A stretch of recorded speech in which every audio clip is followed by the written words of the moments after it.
작년 가을에 미국에서부터 시작된 미투 운동이 지금 우리나라의 검찰로부터 시작하여 문화, 연극, 영화계, 심지어 종교계까지 마치 메마른 산야에 타오르는 불길처럼 사회의 전 분야에 타오르고 있습니다. 성범죄를 당한 여성들이 더 이상 숨기지 말고 미투, 나도 피해자라는 그런 자신의 경험을 드러낸다면 이 사회에 경각심을 불러일으켜서 이런 범죄 행위가 줄어들 수 있을 것이라고 생각하고 용기를 내어서 동참하고 있는 것입니다. 아마도 이런 범죄의 경험이 있는 사람들 중에는 자신의 허물이 드러날까 봐 밤잠을 설치며 전전긍긍하고 있는 그런 유명인들이 적지 않을 것 같습니다. 인격적으로 훌륭해 보이고 사회에 크게 영향력이 있는 사람들이 그렇게 비상식적인 범죄를 일상적, 상습적으로 저질렀다는 사실에 사회는 분노하는 것입니다. 그런데 죄의 문제는 몇몇 유명인의 일탈이 아닌 모든 사람들의 문제라는 데 죄의 심각성이 있습니다. 잠재적으로 본다면 대부분의 죄에서 자유롭지 못하다는 것입니다. 심지어는 예수님을 그리스도로 믿는 구원받은 성도도 이런 죄의 유혹에 넘어갈 가능성이 늘 있는 겁니다.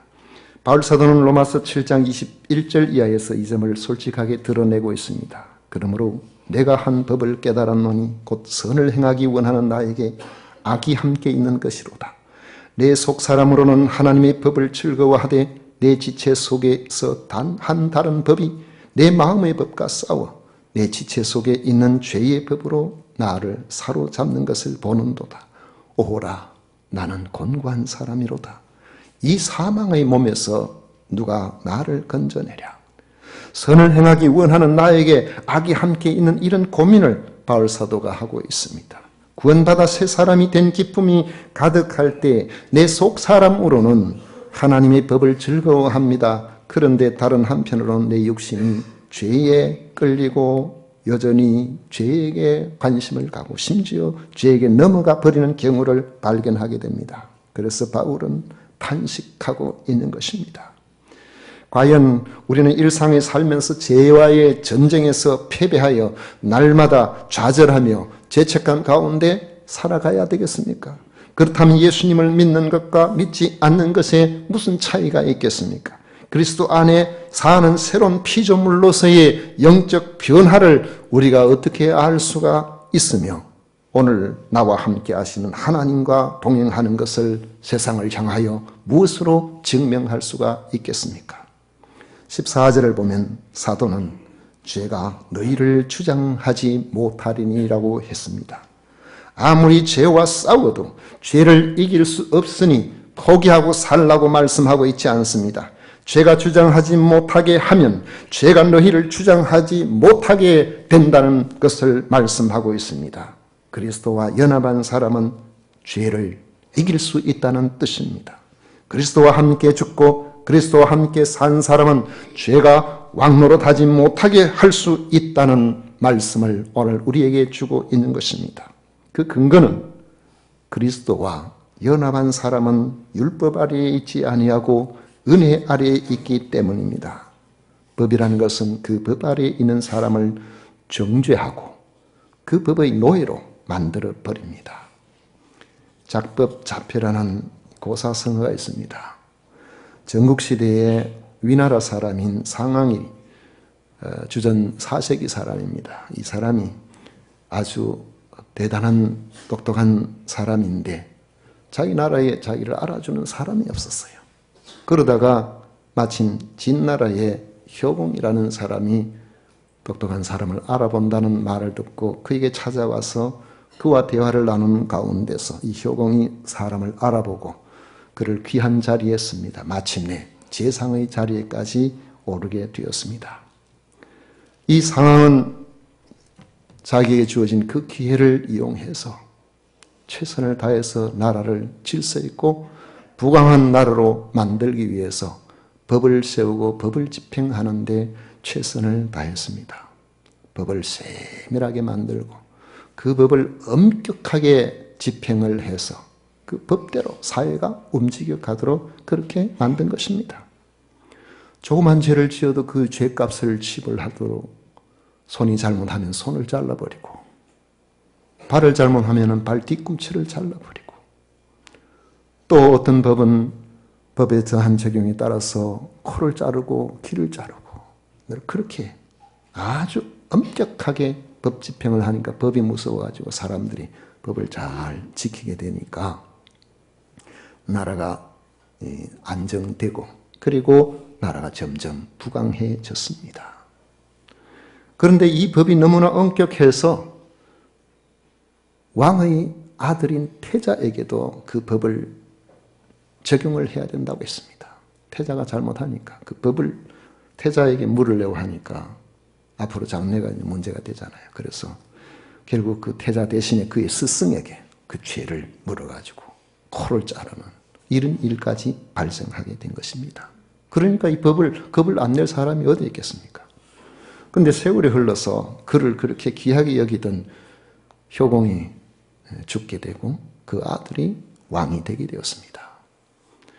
워낙 엄격한 법을 집행하다 보니까 평소에 이 상황에 대해서 원한을 품은 사람들이 여기저기 있다가 드디어 이 상황을 기회를 봐서 제거해야 되겠다. 이런 음모들이 생기게 되었습니다.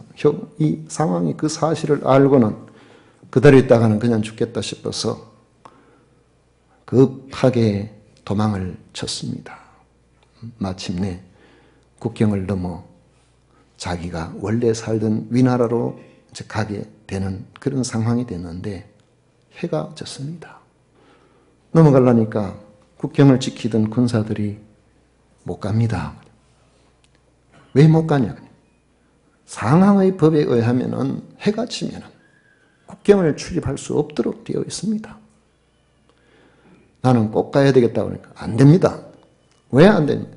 만약에 보내주면 상황의 법에 의하면 우리는 심각한 처벌을 받게 됩니다.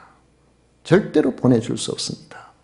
그 사람들은 이 사람이 상황인 줄도 모르고 상황은 자기 신분을 속여야 되니까 말할 수도 없고 그래가지고 국경을 넘지 못하고 상황이 하는 말이 작법자패 법을 만든 사람이 결국 그 법 때문에 망하게 되었구나 그렇게 이야기를 한 것이죠. 법이 없었으면 그가 얼마든지 국경을 밤에도 넘어갈 수가 있었지만 그 법이 국경을 넘어가면 안 되도록 밤이 되면 어느 누구도 국경을 못 넘도록 그런 법을 만들었기 때문에 그래서 그걸 넘어가면 죄가 된다는 것이죠. 이와 같이 법 아래에 있는 사람은 결국에 그 법의 저촉을 받게 되는 것입니다. 성경은 법의 결과 사망을 이야기하고 있습니다. 사망에 이르는 이유는 바로 하나님의 법에 어긋났기 때문에 그런 것입니다. 그런데 오늘 말씀에 보면 은혜 아래에 있는 사람은 죄가 주장하지 못한다고 말씀하고 있습니다. 법을 해제하여 법의 저촉을 받지 않도록 해버리면 더 이상 법이 효력을 발휘할 수가 없기 때문에 그런 것입니다. 한나라 고조 유방이 천하를 통일했을 때에 그 당시에 진나라가 굉장히 법을 엄하게 잔인하게 사람들을 가혹하게 다루니까 이 법이 얼마나 가혹했는지 사람들이 서로 음모를 꾸미지 못해도 한 방에 두 사람이 같이 있어도 처벌을 하도록 되었어요. 그러니까 부자도 아버지와 아들 한 방에 제대로 있지를 못한 거예요. 얼마나 법이 강하게 엄격하게 세밀하게 적용됐든지 밥을 먹는 식사량도 법으로 정해놨고 그 이상 먹으면 처벌을 했어요. 사람마다 하루에 2끼 먹어도 배가 고픈 한 번 2끼 먹어도 배가 고픈 사람이 있고 한 끼도 많아서 난걸 사람도 있는데 법을 너무나 엄하게 그렇게 만들어 놓으니까 사람들이 사회 질서는 잡혀 있는 것처럼 보이지만 법이 두려워서 그렇게 하고 있는 것이죠. 그러다 보니까 이게 너무 법이 강하니까 사회가 경직되어 가지고 있었던 것입니다. 원망이 크게 되었던 것이죠. 이 유방이 진나라를 정복하고 난 다음에 나라를 세우면서 처음 시행한 정책이 그의 잔인하고 복잡한 이전의 모든 법령을 내가 폐지하겠다. 그리고 단 3가지만 지키도록 하라. 사람을 죽이면 안 된다. 사람을 상해하면 안 된다. 도둑질하면 안 된다. 그러면 처벌을 받는다. 이거 외에는 자유롭게 하라 그랬어요. 국경도 마음대로 넘어대고 한 방에 2명이 아니라 10명이 있어도 처벌을 안 받고 괜찮도록 그렇게 만들어 내었던 것입니다. 이 백성들이 평안하게 법의 저촉을 받을까 걱정하지 아니하고 평안하게 자기 생업에 전념할 수 있게 되면서 나라가 부강해지게 된 것입니다. 은혜 아래에 있는 사람은 죄가 폐지되었기 때문에 죄의 저촉을 받지 않기 때문에 더 이상 죄 아래에 있지 않습니다. 그래서 죄에게 종로로 달 필요가 없도록 되어버린 것입니다. 그런데 왜 은혜 아래에 있는 우리가 죄에게 종로로 하는 그런 삶을 살게 되겠습니까? 그것은 바로 12절에 나오는 우리의 몸 때문입니다. 그 몸을 죽을 몸이라고 말하고 있습니다. 이 죽을 몸이라는 것은 아담과 하와가 하나님께서 창조하셨을 때 그 몸과 다른 몸이에요. 처음 만든 몸은 생명입니다. 생명이라는 것은 병도 없고 늙지도 않고 죽지도 않고 우리의 신체가 건강한 그 상태로 하나님이 만드신 그대로 계속해서 사는 몸을 말합니다. 그런데 하나님께서 법을 정해 놓으셨습니다. 순종의 법을 정해 놓으셨어요. 에덴 동산에 다른 수많은 과일, 나무들 다 먹어도 치면 너희들이 정말 나를 사랑하는지 내 말을 지키는지 그걸 내가 너희들의 순종으로 알아보기를 원한다. 동산 중앙에 선악을 알게 하는 나무의 그 실과는 먹지 말도록 해라. 그리하면은 너희들이 생명으로 살고 만약에 그것을 먹으면은 반드시 죽을 것이다라고 그렇게 말씀을 하셨던 것입니다. 그런데 에덴 동산에 그 아담과 하와가 그 수많은 좋은 과일들을 두고 하나님이 먹지 말라고 하는데 관심을 가지고 호기심을 갖고 그걸 먹었어요. 그래가지고 생명이 죽을 몸으로 바뀌어져 버린 겁니다. 그리스도로 말미암아 예수님을 믿는 성도는 의인이요 거룩한 신분을 가지게 되었습니다. 그렇지만 필연적으로 우리가 이 땅에 사는 동안에는 여전히 반드시 죽게 될 이 죽을 몸, 그 몸을 가지고 있다는 것입니다. 죄는 이전과 같이 성도들에게 신분에 있어서는 왕노릇할 수 없게 되어 있습니다. 죽을 몸인 연약한 육체를 통해서 역사하면서 자기가 주인인 것처럼 그렇게 유혹을 합니다. 우리가 구원받은 하나님의 자녀이지만 우리의 죽을 몸은 잠깐 한눈을 팔면 죄의 유혹에 빠지게 하고 하나님의 자녀된 신분에 부끄럽게 만들어버립니다. 우리의 몸에서 죄를 짓게 하는 욕구들이 일어나기 때문에 그런 것입니다. 그래서 몸의 욕구대로 버려두면 죄를 짓게 되고 죄를 짓게 되면 우리가 하나님의 자녀임에도 사탄에게 질질 끌려가는 그런 삶을 이 세상에서 살게 되는 것입니다. 사탄은 이 점을 너무나 잘 알고 있기 때문에 우리의 약점을 파고들어서 우리의 몸을 통해서 죄를 짓게 하려고 온갖 방법을 다 동원합니다. 예수님까지도 시험하려고 하는 것이 사탄입니다. 왜 그럴까요? 예수님이 육체를 입고 오시기 때문에 이 죽을 몸을 입고 오셨기 때문에 그런 겁니다. 예수님을 유혹하는 사탄의 첫 번째의 유혹이 뭡니까? 40일 예수님께서 금식하셔가지고 극도로 줄이셨는데 여러분 좀 굶어 보셨습니까? 그저 보릿고기라도 옛날에 그냥 넉넉하게 먹어봤으면 좋겠다 그런 생각이 들어서 그렇지 그래도 굶어 죽지 않을 만큼 뭔가 먹게 되면 괜찮습니다만은 금식을 우리 해보면은 이 굶주린다는 것이 얼마나 고통스러운 것인가 하는 것을 알게 됩니다. 보통 하루 금식하게 되면은 그때부터는 뱃속에 요란한 소리가 나기 시작을 하다가 사흘 금식하게 되면은 뱃속이 고통으로 가득 차게 됩니다. 금식 기도하러 갔는데 기도는커녕 들어 누워가지고 아무것도 못하고 빨리 시간이 지나가기를 바라는 그런 마음이 들게 해요. 이 굶주리는 고통이 얼마나 힘들고 어려운가 하면은 옛날에 가장 복된 사람이 어떤 사람인지 여러분 잘 아시잖아요. 따라하겠습니다. 등 따시고 배부른 사람. 먹고 편안하게 살 수 있는 장소, 그걸 가장 행복을 알았어요. 이거 예전에 김일성이는 소고기, 쌀밥, 이걸 지상천국처럼 그렇게 제시했지만은 결국 그걸 달성하지 못했잖아요. 이렇게 먹는 것이 얼마나 중요한 문제인지 40일을 금식하셨으니 사흘을 굶으면은 도둑처럼 담을 넘지 않는 사람이 없다는 속담이 있을 만큼 우리의 신체는 굶는 것이 고통스럽습니다. 사탄은 이것을 너무나 잘 알고 있기 때문에 내가 만일 하나님의 아들이거든 명하여 이 돌들로 떡덩이가 되어서 음식이 되도록 만들어서 너희 굶주림을 면하라고 그렇게 유혹을 했습니다.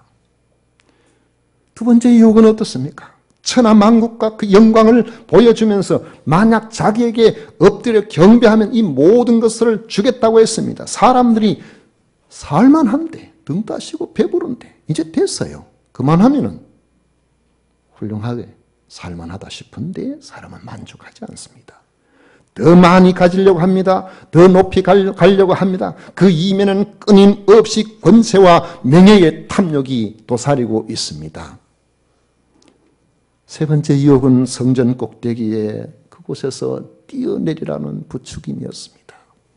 만약에 이곳에서 뛰어내리면은 당신이 하나님의 아들이라면은 하나님께서 천사들을 보내서 안전하게 보호함으로 그 발이 땅바닥에 부딪히지 않고 사뿐하게 내려앉을 수 있도록 그렇게 해줄 것이라고 유혹을 했습니다. 여러분 생각해 보십시오. 예수님이 지금 공중에 떠 있습니까? 안전하게 땅을 짚고 잘 서가지고 계십니다. 그런데 왜 그 일을 해야 됩니까? 그걸 할 필요가 없잖아요. 높은 데서 올라가서 뛰어내릴 이유가 없잖아요. 이것은 명백하게 자기 호기심을 충족시키려고 하는 하나님을 시험하는 그러한 행위에 불과합니다. 육체는 죄짓기에 최적화되어 있습니다. 배가 고프면 배가 고픈 대로, 배부르면 배부른 대로. 사탄이 이것을 얼마나 잘 알고 있었으면 예수님까지도 시험하려고 했겠습니까? 굶으면 죽을 고통이 생겨서 무슨 짓이라도 해서 배고픔을 면해 보려고 하고 조금만 살만하면 인생에 별 필요도 없는 탐욕에 눈이 멀고 명예에 눈이 멀고 끊임없이 더 많은 것을 가지려고 하고 인생이 그렇게 짧다는 것도 망각하고 천하를 다 가진 것처럼 그렇게 살아가려고 하는 것이 인생이죠. 힘들면 힘들어서 못 살겠다고 하고 조금만 안정되면 재미없어 못 살겠다고 하면서 또 다른 재미거리를 찾다가 더 큰 죄를 짓는 것이 육체를 가진 사람이라는 것입니다. 육체를 가지신 예수님도 이런 약점을 가지고 계셨지만은 시험에 들지 아니하셨습니다. 유혹에 넘어가지 아니하셨습니다. 죄가 예수님을 주장하지 못했습니다. 어떻게 그렇게 하실 수가 있었을까요? 예수님은 모모의 사욕에 순종하지 않고 몸을 불의의 무기로 죄에게 내주지 아니하셨기 때문입니다. 사탄에게 넘어가지 않으시고 죄를 짓지 않으셨던 것입니다. 몸이 원한다고 먹고 눈이 원한다고 권세나 명예를 탐하고 호기심과 쾌락에 몸을 맡겨버리면 죄를 지을 수밖에 없는 것이 죽을 몸을 가진 우리들입니다. 그런데 예수님은 몸의 사욕에 순종하지 아니하신 겁니다. 어떻게 예수님이 몸의 사욕에 순종하지 아니하시고 죄에게 넘어가지 아니할 수 있었을까요? 몸의 사욕에 순종하는 대신에 비록 죽을 몸이지만은 죄가 아닌 의의 무기로 하나님께 드렸기 때문입니다. 다시 말하면 누구에게 순종하는가? 거기에 달려 있다는 겁니다.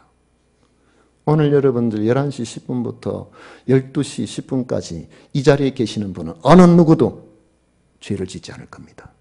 왜요? 이곳에서 하나님 앞에 여러분들을 헌신으로 드리는 이 시간에 이곳에서 하나님 앞에 마음과 뜻과 정성을 모아서 헌신하는 이 시간에 무슨 죄를 짓겠습니까? 여러분들이 이 시간에 도둑질을 하겠습니까? 이 시간에 부모에게 불효하고 있겠습니까?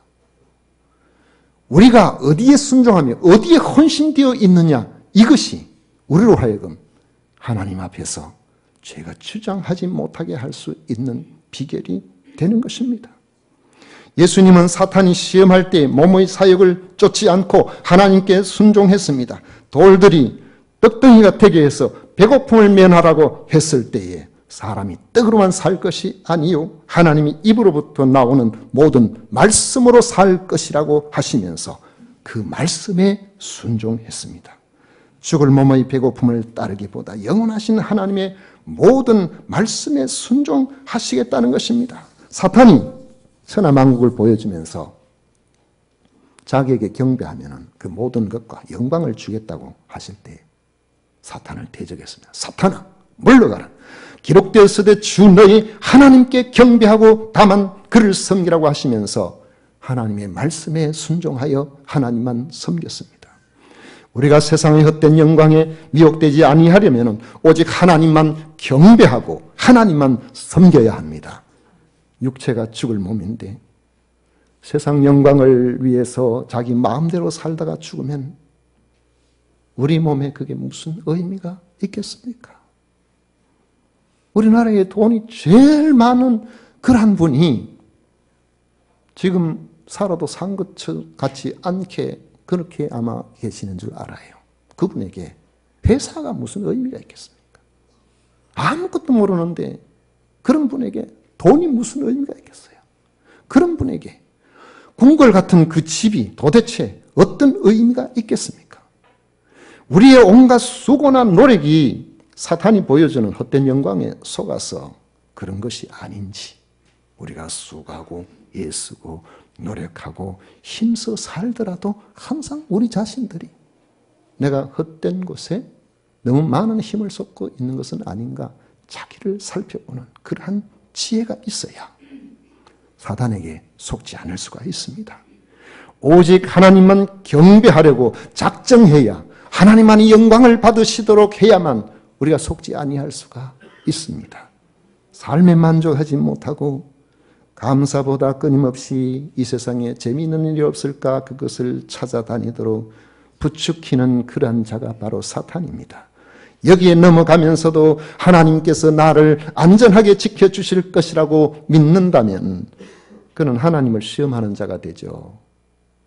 만약에 아이고 오늘 저녁에 참 따분하네. 재미있는 일 없을까? 친구가 전화 왔어요. 옛날 친구입니다. 술을 좋아하는 친구입니다. 그 친구와는 만났다면 술집에 가는 관례처럼 되어 있습니다. 그리고 가서 그 친구와 술을 거나하게 마시면서도 나에게 아무 일이 없을 것이라고 생각하는 것, 그건 하나님을 시험하는 일이 된다는 말이에요. 네.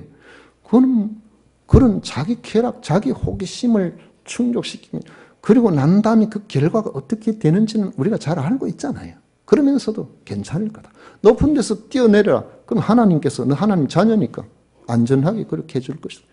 아니 왜 그렇게 가서 운전을 합니까? 왜 가서 남의 그 전봇대 앞에다 실례를 합니까? 왜 가서 엉뚱한 일들을 그렇게 합니까? 그러면서도 괜찮을 것이라고 생각하면 그게 오히려 이상한 일이 아니겠습니까?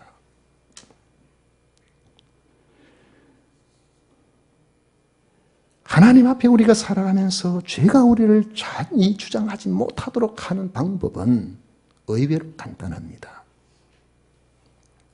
인생이 죽을 몸이라는 것을 기억하고 몸의 사욕에 순종하지 않는 겁니다. 그 대신에 13절 말씀처럼 우리가 하나님의 자녀라는 신분을 기억하고 우리 몸을 의의 도구로 하나님께 드리면 되는 것입니다. 13절 보십시오. 또한 너희 지체를 불의의 무기로 죄에게 내주지 말고 오직 너희 자신을 죽은 자 가운데서 다시 살아난 자같이 하나님께 드리며 너희 지체를 의의 무기로 하나님께 드리라 했습니다. 우리의 몸은 죽을 몸인가 함께 이게 이제 생각해보면 참 헛된 몸인데 아무리 꾸미고 아무리 노력을 해도 세월을 이길 수는 없어요. 아무리 건강하게 보여도 지나가는 세월을 붙잡지는 못한단 말이죠. 그게 우리가 헛된 몸이죠. 또 그것뿐만 아니라 우리가 헛된 몸은 이유 중에 하나는 이 시간과 공간의 한계에 너무 철저하게 지배를 받는다는 겁니다. 내가 집을 100채를 내 이름으로 해놨다고 해도 내가 오늘 하룻밤 잘 수 있는 집 한 채밖에 없어요. 내가 어떻게 여기 갔다가 저기 갔다가 하겠어요. 우리가 아무리 노력을 해도 오늘을 살지 내일을 살지 못합니다. 100년 이후에 우리 인생의 삶을 돌아보면 그때는 내가 이 땅에 있지를 않습니다. 내가 수많은 업적들을 남겨놓고 수많은 흔적들을 가지고 있다고 할지라도 세월이 지나고 나면 아무도 나를 기억해 주는 이가 없습니다.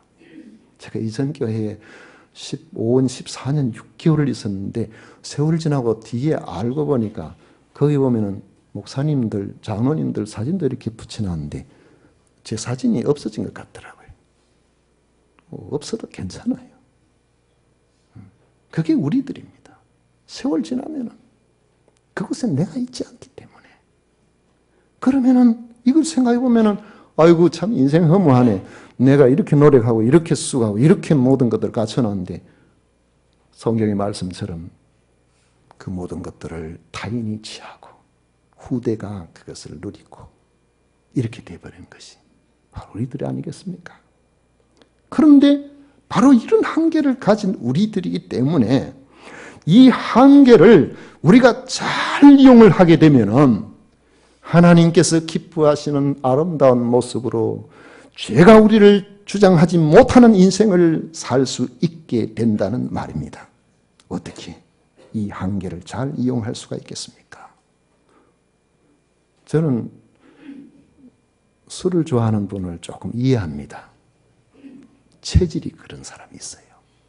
체질이 이 술이 당기는 사람이 있어요. 어떤 사람은 술을 한 방울만 입에 들어가도 기분이 좋기는커녕 기분이 엉망이 돼가지고 막 쓰러지는 사람이 있습니다. 이런 사람 체질이 그래가지고 아무리 술 마시라 해도 강제로 입에 털어 넣다가 잘못하면 사망이 일으키기도 합니다. 그렇지 않다고 하면 스스로가 아이고 오늘 술 한잔 했으면 좋겠다 이런 생각이 아예 안 들어요. 그러니까 체질이 그런 사람은 다른 사람보다 힘들죠. 제가 어릴 때 동네 잔치하게 되면은 그때는 지금같이 봉투에 돈 넣어가지고 부자 안 하고 마을마다 묵을 해가지고 이고 오고 단수를 해가지고 가지고 오고 전을 붙여서 오고 그래가지고 잔치집에 저녁에 이제 모여가지고 하는데 지나갈 때 제일 힘들고 어려웠던 일 중에 하나가 그 잔치집 중앙에 단지를 크다란 걸 갖다 놓고 동동주를 채워놓고 밑에다가 쌀 위에 등겨 거친 거 그거 해서 불을 붙여가 은은하게 해서 뜨끈뜨끈한 동동주 냄새가 온 동네 퍼집니다.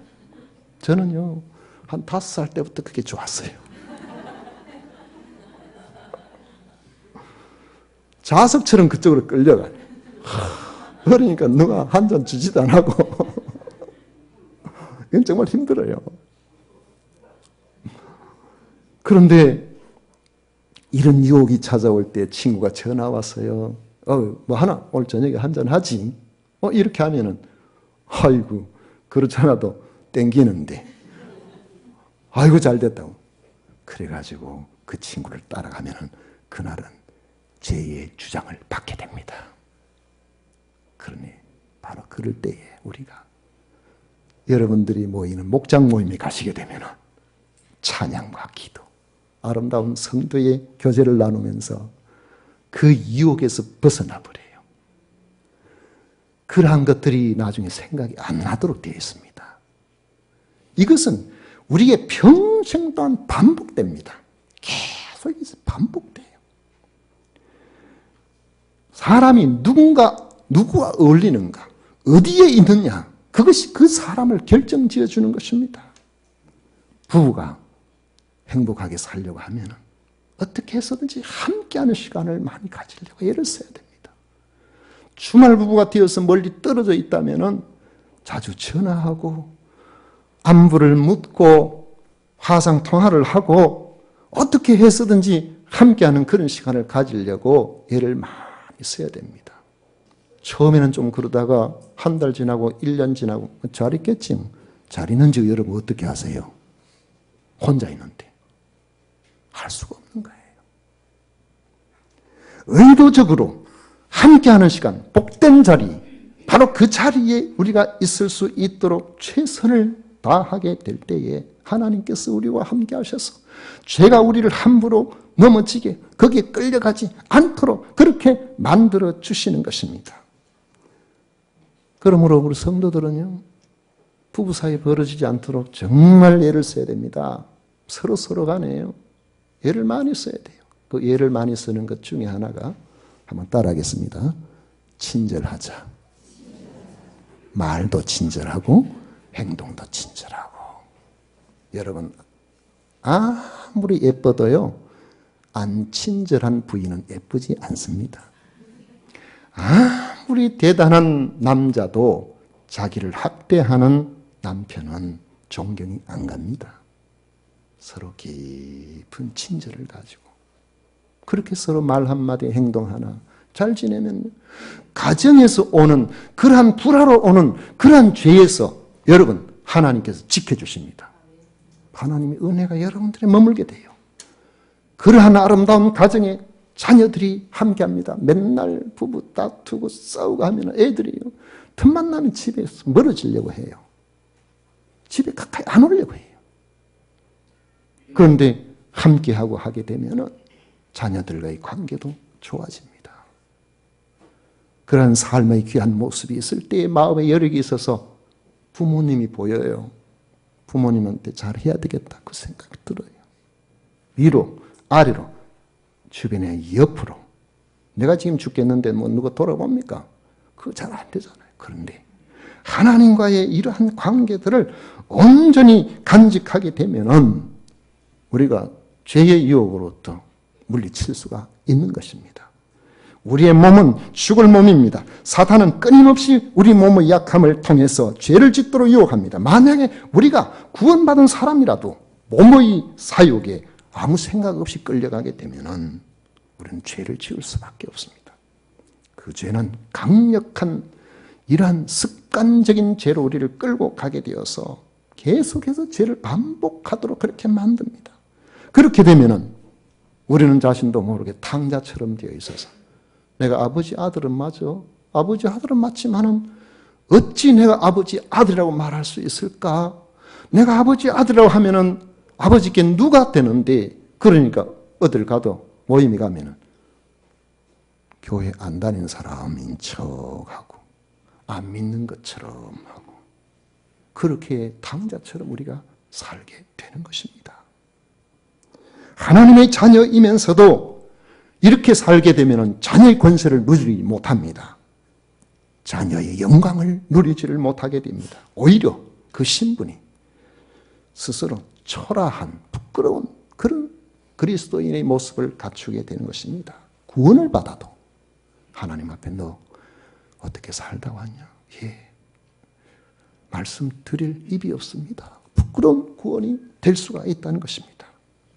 말씀을 맺습니다.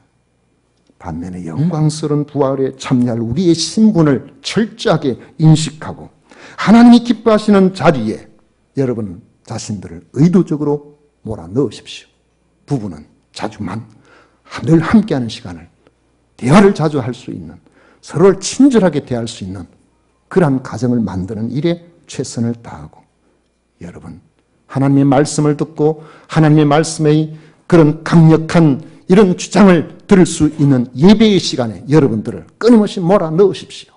기도하는 자리에 여러분 외면하지 마시고 계속해서 그 자리에 머물도록 애를 쓰십시오. 성도 간이 모이는 그 자리에 함께 모여서 구제와 봉사, 전도 이런 일들에 여러분들이 최선을 다해서 함께 참여하십시오. 여러분들이 그리스도인이고 그리고 그리스도인으로서 내가 믿음 안에 사는 것뿐만 아니라 믿지 않는 이들에게 전도하기 위해서 내가 수고하고 애쓰게 된다면 그 사람이 나를 보고 있기 때문에 내가 행동을 조심하게 됩니다. 그쪽으로 나를 몰아넣어야 되는 거예요. 말 한마디라도 내가 그리스도의 모습으로 보여지기 위해서 최선을 다하게 되는 것이죠. 이런 순종이 있으면 죄가 여러분을 주장하지 못하게 될 것입니다.